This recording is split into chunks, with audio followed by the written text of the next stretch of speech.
लोग कह रहे हैं जैसे विराट कोहली ने 2022 में हारिस रऊफ को मारा था, कुछ वैसे ही मारा है मुकुल ने। मैं नहीं मानता। वो पीक हारिस रऊफ, शाहिन अफरीदी थे, यहां पर कैमरन ग्रीन और वैभव अरोड़ा थे। लेकिन इसके बाद जो बात मुकुल ने बोली वो आपको बता देता हूं। दरअसल मुकुल ने कहा कि सर मेरी जो जर्नी है ना, वो मेरे पापा ने मेरे पैदा होने से पहले सोच ली। तो उन्होंने कहा था कि मेरा बेटा होगा तो शादी के बाद जो बेटा होगा वो क्रिकेट खेलेगा। फैमिली कंडीशन स्ट्रांग थी नहीं। 12-13 साल की उम्र में क्रिकेट खेलना शुरू किया और ज्यादा एकेडमी थी नहीं हमारे वक्त में। तो सिकर के अंदर झुंझुनू से जहां से मैं आता हूं, उसके बाद SBS क्रिकेट एकेडमी खुली थी वहां पर, तो मैंने 5-6 साल वहां पर ट्रेनिंग की। पैसे थे नहीं, पापा ने घर बेच दिया, कर्जा लिया, ट्रेनिंग किट दी। उसके बाद जयपुर में हम चले गए, वहां पर हायर लेवल पर खेलना था। फिर मैंने कुछ वक्त जयपुर में बिताया, करीब 4 साल। उसके बाद मैंने सोचा कि नहीं, अपने गेम को और ज्यादा ऊपर लेके जाना है। T20 क्रिकेट बहुत तेजी से इवॉल्व हो रहा है। तो फिर मैंने और बात की घर पर, घर वालों ने कहा कि जो करना है कर देख लेंगे। फिर मैं दिल्ली और गुड़गांव में खेला 3 से 4 साल, जिसने मुझे बहुत तेजी से ग्रो किया। और ये जर्नी मेरे पापा से लेकर, मेरी फैमिली से लेकर हम सब की है। सवाल पूछा गया, अर्षा बोगले ने पूछा कि डैड को कब रियलाइज हुआ कि तुम कुछ बड़ा करने वाले हो।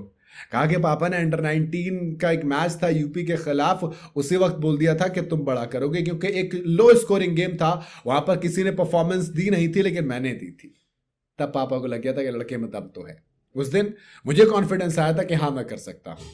फिर कहा कि अंडर लाइट्स खेलने में कैसा लग रहा है। कहा कि सर दूसरा मैच था अंडर लाइट्स मेरा, थोड़ा सा प्रेशर भी ज्यादा था, लेकिन मुझे उम्मीद थी, ऊपर वाले ने मुझे मौका दिया और यही मौका है कि मैं अपने ऊपर भरोसा करूं। मुझे था अपने ऊपर यकीन कि हम कर लेंगे। यही चांस है जहां पर आप कुछ बड़ा करते हो अपने लिए, अपने देश के लिए, अपनी टीम के लिए। और मैंने सिर्फ उस अपॉर्चुनिटी पर फोकस किया, प्रेशर पर नहीं। कहा कि फिर क्या प्लान था जब शामी भाई आउट हो गए थे, है ना। कहा कि मेरा प्लान तो सिंपल था सर, मुझे तो लास्ट तक रहना है। शुभांकर के पॉडकास्ट में भी तो यही बोला था ना।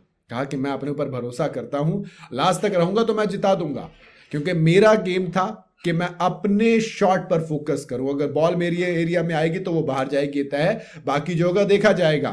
कहा कि छक्के क्यों मारते हो यार, फेवरेट छक्का कौन सा अच्छा। कहा सर पहले वाला, क्योंकि पिछले 2 मैचेस में छक्का आया नहीं था, तो पहला छक्का हमेशा स्पेशल रहेगा और वही रहेगा जो सबसे कमाल था।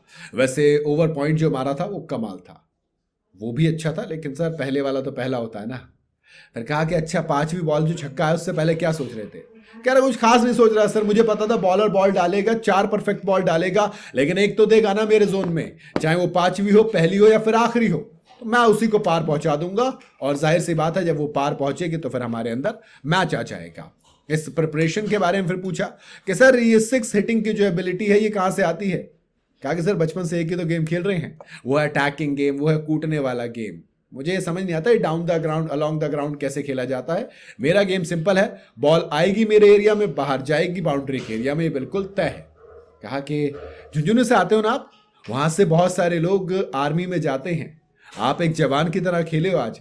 कहा कि सर बिल्कुल सही कहा आपने, ये हमारे ब्लड में होता है, हम देश को सेवा करते हैं हमारे यहाँ से लोग, मैं यहाँ पर सेवा कर रहा हूँ, यही तो है हमारे यहाँ पर।